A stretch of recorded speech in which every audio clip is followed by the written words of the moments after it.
Hello and welcome back to Hooking Up with Books. Today we talk about a little book that Cassandra and I at Craftably Ever After. It is called Hooking Up with Books. It's a hashtag that we created so that we can have a crochet book club with all of you. So if you like reading books and like crocheting, this is perfect for you. So we pick a book and then now we give ourselves 2 months so we can get time to get that book, read that book, and then any inspiration we crochet based off that book. It's a lot of fun. It's really cool to see everyone's projects. Now this one was a given. This was the book we've been reading for the last 2 months, and it is The Boy, the Mole, the Fox, and the Horse by Charlie Mackesy. And Pamela at Gingercrat Crochet already posted a video about her project, and she mentioned that this is a book about friendship. And so I just want to say thank you for being friends with us and hooking up books with us and crocheting along with us. It is a lot of fun to do this with you. It's like a little bit of a challenge. And so being that this book is about friendship, let's get on with the projects. I had told you that I was going to make the mole. Now all these characters were very special to me, but the reason why I wanted to pick the mole was because he is not an animal that crocheters tend to crochet. And an honorable mention to Chantel, who's always in the comments and probably in your comments if you're a podcaster.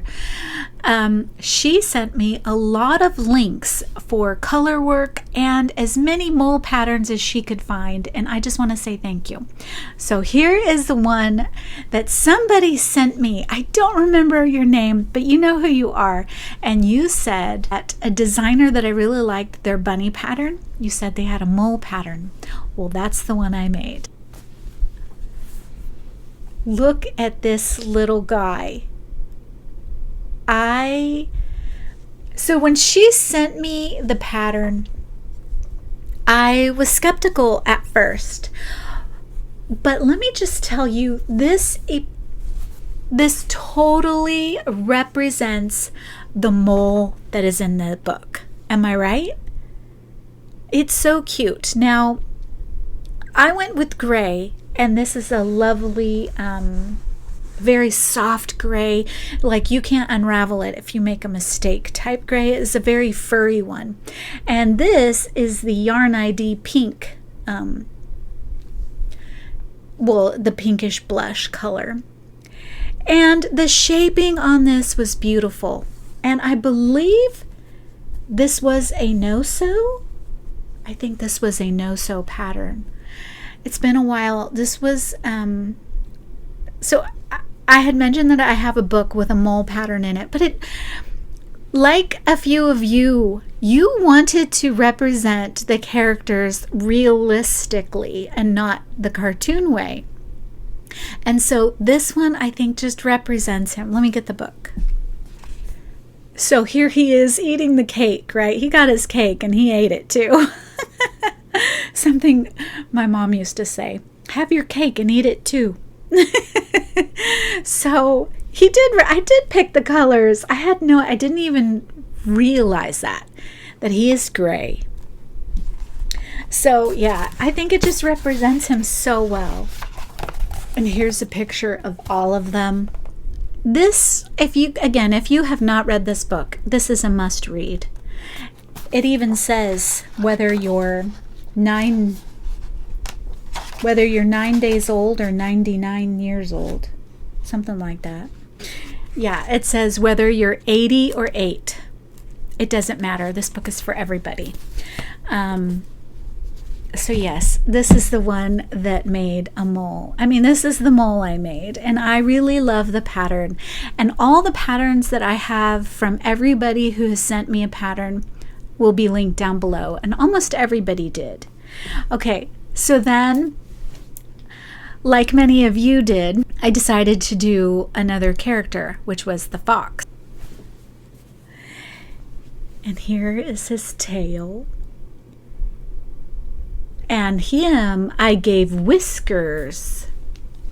Now this is another designer I have worked or done before, but as you can tell, I made a huge mistake. This portion is supposed to be under his chin so that it is more like going under. I had no idea that I had messed that up. In camera, it looks worse, but in person, it's like, oh, he looks kind of going like that. It was too late. There's no way of fixing that. I would have to make the head again. So I ran across a few problems with this pattern. It was not very easy to do the head. All the other parts, very easy. Head, not so easy. And then attaching it was a little difficult because he is supposed to have a turning head. And I tried to use the doll parts, and apparently I don't know. So I tried to put in a doll joint so he could have a movable head, but it didn't work, and I don't know how to use it. So that's a challenge I will need to face again so I can figure that out. But I do like him. I do love the pattern. Like I said, it was hard. Now, to get this, he is quite furry. And to get this furry effect, he's made from Simply Soft. You get this at the Dollar Tree.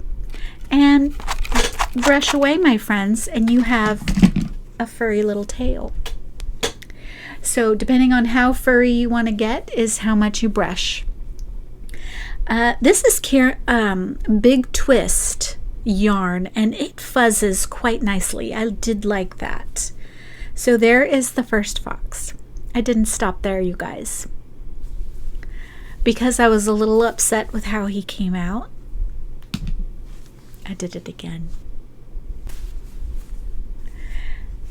And I made this fox, which represents the fox when he's sitting, right? Because you find him in the story sitting a lot. Now, this is actually not a fox that's in the pattern, the red fox. This is a pattern for an Arctic fox. And I did not brush him out, but this is by Amigurumi, and I just changed all the colors. It's actually the same color. He's brushed, he's not. And he's so much, I really like this one because it represents how he looks in the story. This pattern was perfect, but a lot of pieces because he has these haunches as well to represent his back hind legs as if he's in a sitting position. So I really like this one. Very cute pattern. Loved it. And if these were in gray and black, he'd be an Arctic fox. This is by Amigurumi. Very cute pattern. Loved it. Okay, now for all of yours. Okay, so I'm going to share everybody's patterns that they made based off the book as well. Now I'm going to be looking down at my notes and I'll be posting the pictures up here. So first off, Carlotta, thank you. Always a gem. This is definitely an Etsy pattern purchase, and I saw this one and I debated on whether making this one, and this is a mole pattern and he is darling. I do like this one as well. Janda, who is also Gumbo Girl 13 in the comments. You probably find her a lot in comments. Thank you so much for all your support. So she started off with only wanting to do the mole as well, like I did. But then she was like, well, I made the mole. I'm going to make a fox. And then she's like, well, I made the fox. I might as well do the horse. So she just couldn't help herself, and she actually worked her little fingers to the bone to make sure she got all 3 patterns into me. So thank you. And all her patterns will be linked down below. Thank you so much, Gumbo Girl 13. Okay, and then Shannon is a YouTuber called The Spoony Stitcher, and she made the mole as well. And she said she fancied the mole in the drawings as well as she decided to make that one. So this is her own little design that she tried to create, the mole. So thank you, Shannon, for participating.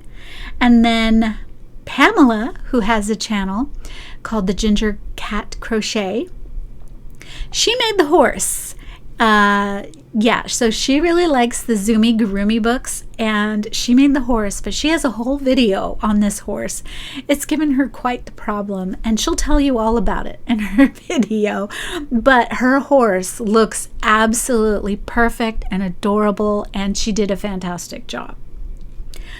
Okay, and then Diane, thank you so much for sending in those patterns to me. I was really debating on what mole pattern to do. So thank you for contributing those patterns and those resources. But she made the fox and the mole, and I love her mole. Look at that little mole, the little baby mole. It's so cute. I love that. I love the mole you did. So, and I didn't see that one. I think that one came from your books, I believe. One of the books. So thank you, Diane, for participating. And then Julie, who's first time participating, who's also known as KS Mom Crochets YouTuber. She made the fox basket, and this is a basket I have made too a long time ago. She got this pattern out of a Crochet World magazine, I believe, and it was a set. You could make a bear, a fox, raccoon, a bear, raccoon, and a fox. Very cute baskets. I love them. So she made the fox. So thank you, Julie. I'm glad you made it. Okay, and Bonnie, welcome to Hooking Up with Books. I'm so glad you joined in. Now, Bonnie has already sent in her project for this book and the book for the end of the year, which is the Potato Guernsey and Potato Peel Pie Society. I think that's what it is. I will put a picture of what it is right here because I don't remember the name. But here we go, Bonnie. Thank you so much. She made which is the mole. Gosh, the mole was a favorite. She made the mole with a cake, so he got to eat his cake. And the cake pattern, I believe she said, was a free pattern. And I believe she gave me the mole pattern, but I will link it down below if I did get it. But it's so cute. I love her mole with his little cake as well. So there we go. Now she's already submitted her next month. When is it? November 15th is when we reveal the next book. So let's talk. Thank you so much, everybody, for participating, and thank you for watching. And Chantel, and all of you who hit that like and subscribe and watch just to see the projects, I appreciate you. Okay, so let's talk about the next book. It is the Potato Peel Pie and something Guernsey. It's right there. You can see. It's also a movie, so you don't even have to read it. So it starts now, and then we will showcase on November 15th. But again, November 13th is the cutoff day for pictures for me. I actually film on the 13th, and I usually film in the afternoon, so preferably the 13th in the morning. If you could send your photos to me. We have 2 months time, and like I said, this is a great book. Now, I've already read it, like many of you have, because this was just a quick 30-minute read, no problem, so we could move on to the next book. How many of you have already picked your pattern for the next book? Let me know. Also, so yes, we have that. Now, please, if you'd like to participate in Hooking Up with Books and you know of a fantastic book that would be great to recommend, list those down in the comments and I will make a note of them, and we'll maybe Cassandra and I will look them over and see which ones we can put in for next year. And we will probably start that January 15th. So yeah, but we'll let you know as soon as we've picked a book for the next year. And again, we'll have 2 months time, so that way it gives us time to get the book, check it out, read it, with plenty of time to finish a project as well. This was a lot of fun. I really enjoy Hooking Up with Books. When suggesting books, we try to pick ones that are older so that they are easy to check out of our library or get resale, so we can get them cheap, because I don't want you to buy them. Also, Libby is an app that you can get on your phone where you can check out books for free. And you can even get the Audible version, which is how I consume so many books, because when I'm walking my dogs, I listen to a book. When I'm crocheting and there's nothing to watch because there's not enough crochet podcasters. Yeah, so I'll pick up a book. So yeah, that is a good resource to get free books. All you need is a library card. That's it. And the Libby app. And you can find some books. A lot of them. All right, thank you so much for watching. And if you'd like to see more Hooking Up with Books, I will list that playlist right here so that you can see all the books that we've read this year, all of them. And you can get an idea of what to recommend. All right, talk to you soon. Bye.